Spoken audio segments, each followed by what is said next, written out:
Queremos una nueva Bolivia, una nueva estructura. Porque el país viene muy quebrado, ¿no? Estamos sumamente dolidos como el país lo han manejado a su antojo. Con la esperanza del cambio.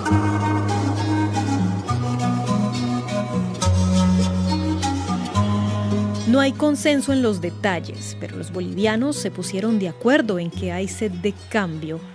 Lo que también buscaron en 2005, cuando un dirigente cocalero de origen aymara arrolló en las elecciones, poniendo fin a un ciclo de gobiernos liberales en una Bolivia desigual. Y ahora estamos acá para nacionalizar todos los recursos naturales, para recuperar todos esos recursos naturales que han sido subastados. 20 años después, Bolivia da fin a ese ciclo del movimiento al socialismo, el MAS, el partido de Evo Morales y del saliente mandatario Luis Arce, que dejan al país en cuidados intensivos, sobre todo en materia económica, con escasez de dólares, falta de combustibles y caída de las exportaciones. En Santa Cruz de la Sierra, el motor económico del país, que representa 30% del PIB nacional, visitamos las oficinas de Gary Rodríguez, economista y gerente general del Instituto Boliviano de Comercio Exterior. Esta situación se ha dado principalmente porque el Estado, que era un fuerte actor dentro del modelo hacia el socialismo, que fue instaurado desde el año 2006, hizo del Estado el principal actor de la economía. Este aparato público era exportador y también importador. ¿Dónde se generó el problema? Y demostró que el modelo tenía un talón de Aquiles es cuando el Estado, que exportaba gas natural, que le llegó a devengar como 6.500 millones de dólares allá en el año 2013-2014, hoy día estamos hablando de 2.000 millones. O sea, se redujo a una tercera parte, mientras que las importaciones ha ido en una crecida permanente por la caída de la producción de combustibles líquidos y de menos de 200 millones de dólares en el 2005. En los últimos años estamos hablando de importaciones superiores a los 2.800 millones de dólares. Entonces, ese desbalance es lo que ha disminuido las reservas internacionales netas y con eso la incertidumbre en el país ha florecido y ha traído como consecuencia un proceso inflacionario. Así es, hace un poco más de 10 años Bolivia brillaba por sus exportaciones de gas y gracias al gas llegó a casi triplicar sus ingresos per cápita en el 2013 y reducir la pobreza. Pero hoy esa bonanza llegó a su fin y el principal reflejo son las constantes filas en las estaciones de servicio que sufren los transportistas como Antenor Antúnez. Bueno, nosotros aquí trabajamos con el transporte público en el aeropuerto Viru Viru y con la falta de gasolina y haciendo cola, quedando como 4 o 5 horas para poder cargar, entonces es un perjuicio para nosotros. Vamos a ver si con el próximo gobierno esto mejora. No, terrible, porque se hacen unas colas impresionantes que a veces hasta 24, 48 horas uno tiene que hacer cola. Laura Vega, quien trabaja como taxista en Santa Cruz, ha debido sacrificar sus horas de sueño para obtener gasolina. Muchas veces toca quedarse a dormir en los surtidores, a esperar que lleguen las cisternas y descarguen, ¿no? Y es en todos los surtidores. Hoy en día, cerca del 60% del consumo de gasolina y más del 90% del consumo de diésel debe ser importado, cuenta el economista Gary Rodríguez, quien lamenta la caída de la industria del gas en el país. En el año 2006, el gobierno dio en llamar nacionalización de los recursos hidrocarburíferos, incluso hizo tomas con el ejército de empresas transnacionales, por ejemplo Petrobras y otras. Y en realidad no se nacionalizó, sino que se cambió la cuantía de pago de impuestos para las empresas petroleras transnacionales, de tal manera que para ellos ya no era negocio seguir operando bajo ese esquema. No se fueron del país, pero ya no reinvirtieron. Ellos físicamente siguen acá, prestándole servicios al Estado, pero ya su negocio principal no era Bolivia. Entonces, los megacampos que se tenían en ese entonces se han ido agotando y no han habido nuevos campos que se incorporen. Por eso es que la producción empezó a bajar y al mismo tiempo estaba subiendo la demanda, por lo tanto se disparó la importación. Una importación que resulta muy costosa para la empresa estatal YPFB, que controla toda la cadena productiva de hidrocarburos y que consume una buena parte de los dólares del aparato estatal y hasta del mercado paralelo, cuenta Pedro Sanabria, cambista en Santa Cruz. Por ejemplo, el tema de la gasolina hace que cuando YPFB venía y compraba dólares, no venía y compraba 50, venían y compraban 300, 400, 500 mil dólares, digamos. Y no hay, entonces los mismos cambistas especulan porque dicen, no, yo estoy vendiendo con 2.80 y estos van a comprar sí o sí, entonces venden con 13.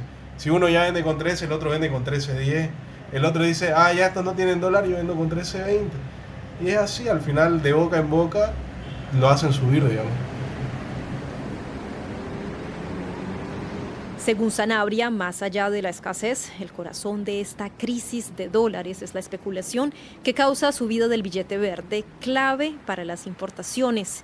Y como Bolivia se volvió altamente importadora con un peso fuerte mientras su industria se debilitaba, hoy sigue necesitando esas mismas importaciones, pero con un dólar escaso y caro que dispara los precios. Así para que regase, nadie, 2 indias te va a dar, 2 indias.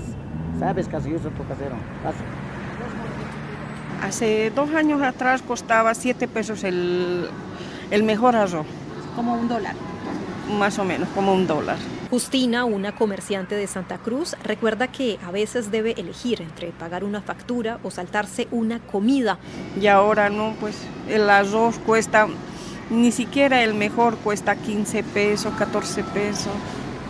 Algo que también vive Fernanda Rivera, estudiante de psicología. Desde el papel higiénico hasta el agua, la leche, el pan, la carne. O sea, realmente vos con lo que comprabas 200 bolivianos que te dura, qué sé yo, vamos a decir un aproximado de 4 días, ahora te dura 2 días. Hace caserito, caserita, sírvase ricas sopitas de fideo con silpancho, salchicha, huevo, tortilla a 6 bolivianitos y milanesa de pollo. En las calles, pensar en precios y promociones hace parte del día a día.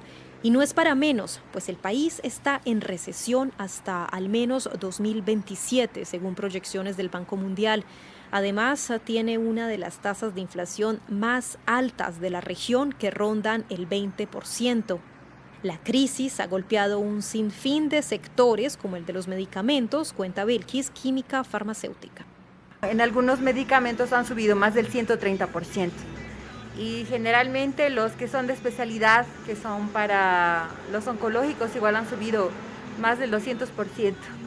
Ahora la gente está optando por medicamentos genéricos y ya no los de marca.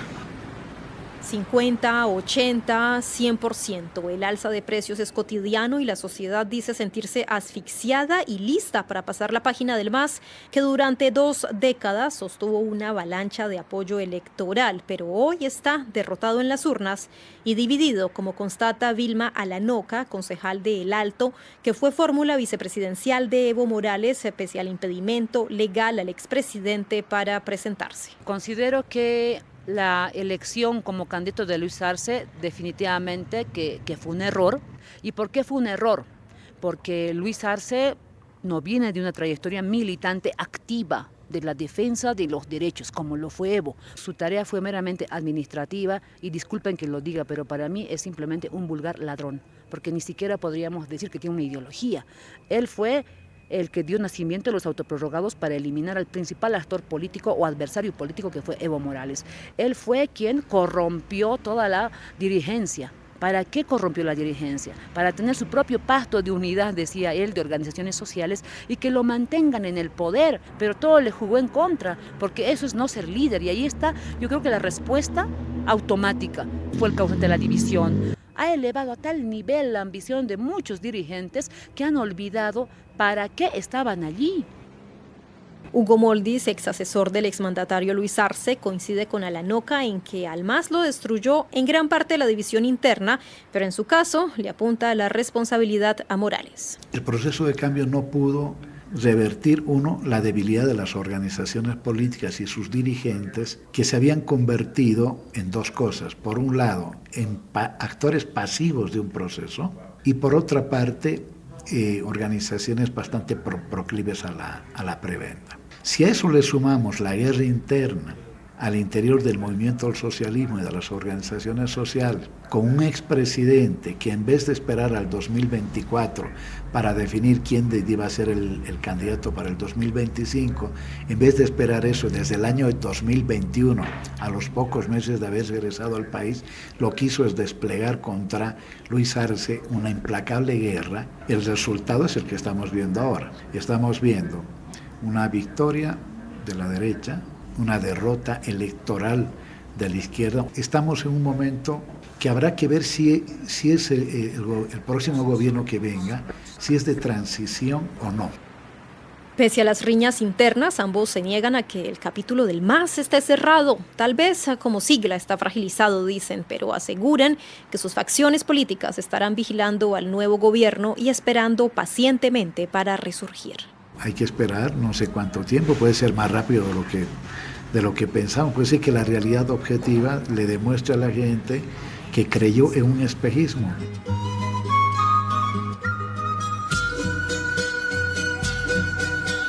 Pero ¿qué sigue ahora? Y sobre todo, ¿logrará el nuevo gobierno resolver el desastre económico que han heredado? Son algunas de las preguntas que se hace el país de Oriente a Occidente.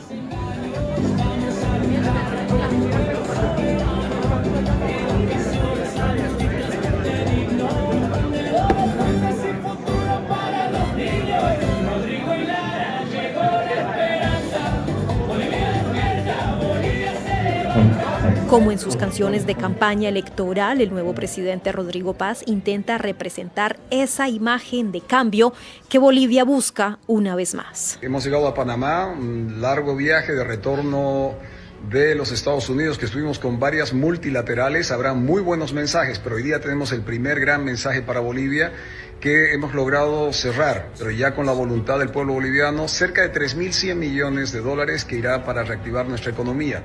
Platita, rápido, está difícil la cosa, más gasolina, más diésel. Está por verse si su política de capitalismo para todos coincide con la fuerza socialista que sostuvo al MAS durante 2 décadas o si marca el inicio de un nuevo ciclo para el país andino. Es un reportaje de Paola Ariza desde Santa Cruz y La Paz, Bolivia, con Pierre Sanuto en la realización.